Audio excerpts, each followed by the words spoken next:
பாருங்கள் 2 சைடும் விளக்கு வைக்கணும். 2 சைடும் விளக்கு வச்சு இப்போது கோலம்லாம் போட்டு ரெடி பண்ணி வச்சுருக்கேன் பாருங்கள். உங்களால் கோலம் போட முடியலனாலும் பரவாயில்ல. நீங்கள் வந்து விளக்கு மட்டும் ஏற்றினாலும் பிரச்சனை கிடையாது ஒன்றும். இப்போ விளக்கு 6 அகல் விளக்கு ரெடி பண்ணி வச்சுருக்கேன் பாருங்கள். இந்த வெள்ளி விளக்கும் ரெடி பண்ணி வச்சுருக்கேன் பாருங்கள். இந்த வெள்ளி விளக்கும் அகல் விளக்கும் எல்லாமே ரெடி பண்ணி வச்சுருக்கேன். முன்னாடி நாளே நீங்கள் வந்து எல்லாமே இந்த விளக்கெல்லாம் தேய்ச்சி ரெடி பண்ணி வச்சுட்டிங்கன்னா உங்களுக்கு மார்னிங் செய்யும்போது ஈஸி ஆகிடும்.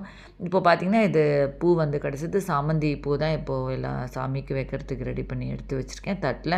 இப்போ பார்த்திங்கன்னா ஃபுல்லாக எண்ணெய் திரியெல்லாம் போட்டிருக்கேன் பாருங்கள். இந்த பிரம்ம முகூர்த்த பூஜை வந்து காலங்காத்தால இந்த நம்ம 4லேருந்து 5:30க்குள்ளே இந்த பிரம்ம முகூர்த்த விளக்கு ஏற்றினோம்னா நமக்கு ரொம்ப நல்லது. நம்ம அந்த பிரம்ம முகூர்த்தம் டயத்தில் நம்ம என்ன நினைக்கிறோமோ அது கண்டிப்பாக நமக்கு நடக்குன்றது தான் இதுக்கு நான் இந்த பிரம்ம முகூர்த்த டயத்தில் விளக்கு ஏற்றணும் அப்படின்னு சொல்கிறாங்க.